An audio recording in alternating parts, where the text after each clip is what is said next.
Something really funny from a friend of mine. I didn't know, but apparently worked in a psychiatric hospital for famous. So I guess there are such psychiatrists in hospitals too, just for famous, VIP. and and he said that he knew one fellow in there who was African American, but he thought himself to be Prince Charles, and he really thought himself to be Prince Charles. And this other friend of mine, when he heard this, he asked him, "Did you give him a mirror?" Yeah. Because he was African American, he was a dark skin, you know. But still, he thought himself Prince Charles. And what was interesting about this, that later on, you know, sometime later, when the Princess Diane died, this fellow was actually experiencing pain. He was experiencing emotional, mental discomfort. He actually suffered because he thought himself to be Prince Charles. So when Diane died, he actually felt pain. He felt very uncomfortable, and that's the analogy I'd like to use. Similarly, when we ourselves identify ourselves with the physical product, meaning the physical body that we wear, then we're equally as insane as this fellow identified himself with Prince Charles. And then later on, when Diane dies, then he experiences problem. This is an artificial problem. So similarly, when one identifies oneself with the physical body, one experiences artificial problems. In other words, problems that are ordinarily artificial become real to you. And I mean, look at our language. I mean, just for a sec, look at our language. I say my arm. My arm, it's a thing that belongs to me. So I'm this arm as much as I'm this recorder here. You know, I'm this head as much as I'm this microphone. So to identify myself with this head is equally ludicrous as identifying myself with this microphone. It's a very same. I use this head.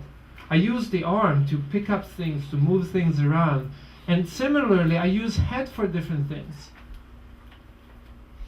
So to identify oneself with this body means to run oneself into a field of artificial problems, one after another. And then just think, what is the nature of the physical body? Number one, it's very frail. It's very frail and demands constant attention. Constant attention. All the girls have to make it very beautiful. All the guys need to make it, you know, like I have an account with Facebook, so they always show pictures of guys. You know, for girls they have one kind of a scheme, and then for guys they have different scheme.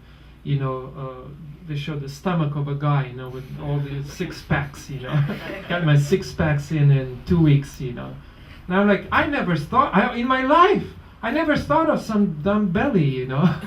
And this, for the first time, when I said, look at my belly, you know, all of a sudden I have an artificial problem. You know, just like this other friend of mine. He was perfectly content person, okay? And then as a gift, he gets an iPod Touch. Gets an iPod Touch. And then he figures out, oh, I can do with it this thing and the other thing, and he is fond of reading. You know, he's an awesome intellectual. So his intellectual power is awesome, and he can process so much info. So he loads this thing with, you know, hundreds and hundreds of exquisite writings of philosophical works. So wherever he goes, he can always pull his iPod, and you know, he has it all right there. And then after a few months, his iPod crashes. Oh. And then all of a sudden, now he's in despair. He is experiencing a difficulty. Now think about this. Before he had it, he was perfectly content. And then when he had it, he was perfectly content. And now he doesn't have it. He's back to the previous state. Okay? And now he's not anymore perfectly content. Get it? This is called an artificial need. And if you examine your life, it's just packed with these kind of things. You're perfectly satisfied until some monstrous, demonic corporation didn't advertise the thing to you. And you thought, oh geez, 6 packs, that's gonna get my life really, get my 6 packs in, or 8, however many. I think it says 6. I never counted them. I was never conscious of that thing. How many people think of their belly? I guess nowadays a whole lot. And then they create an artificial need. And then all of a sudden, you have artificial problems. All of a sudden, you have artificial need, and therefore you have artificial concerns. And your life becomes very difficult. It's hard to have friends. It's hard to think about life. It's hard to personally develop. It's hard to be individual. Everyone's yearning for individuality, while all the billboards tell you what to do, and you carefully craft your life accordingly. And whatever the Facebook advertisements tell you, get your 6 packs.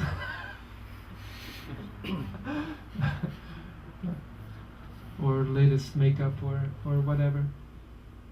So these are artificial needs. Why? Go back. Because you begin with first inauthenticity, and that is to identify yourself with that which is not you, which is rather a thing that you own, the thing that you possess, the thing that you use. I use these hands. I'm not the hand. I'm not the head. I'm not even my mind. I say my mind. If the mind goes crazy, I didn't go crazy. I observed the mind going crazy. I observed the mind being depressed. I observed the mind being jolly. I'm not it. We're 2 different guys or girls, or a guy and a girl. Depends who's who. So you identify yourself with it, and then all of a sudden you actually experience hundreds and hundreds of artificial needs, artificial concerns, and artificial problems. And now think about the culture that we live in. Stick your head out there. How many things out there will you find for the soul, and how many things out there will you find for the body? Proportion is just unfair. It's everything for the body. There's nothing for the soul. Rarely. So hard to find. Get your clothing, get your fashion, get your, this physical, mental pleasure, the other mental pleasure, physical pleasure, they just keep switching.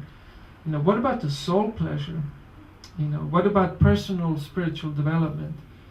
That's not listed. And then people wonder why we as individuals, and why we as a collective group, society, are experiencing so many problems. These are all artificial things that we do not need, and can be totally fine without them. But someone has planted an artificial desire, artificial need, and therefore artificial concerns and artificial problems. You live a life of inauthenticity. So anyways, the attempt of the lounge is to show in few ways how to cultivate your spiritual side, how to take care of yourself. You have to take care of your mind, you have to take care of your body, but you have to take care of yourself. The soul within the body, the thing that possesses and uses the mind, uses the body. And how many people nowadays that are capable of meditating on a regular basis? People have so distracted and so disturbed by artificial needs and concerns, can't even sit through a kirtan peacefully and just get absorbed in a transcendental vibration.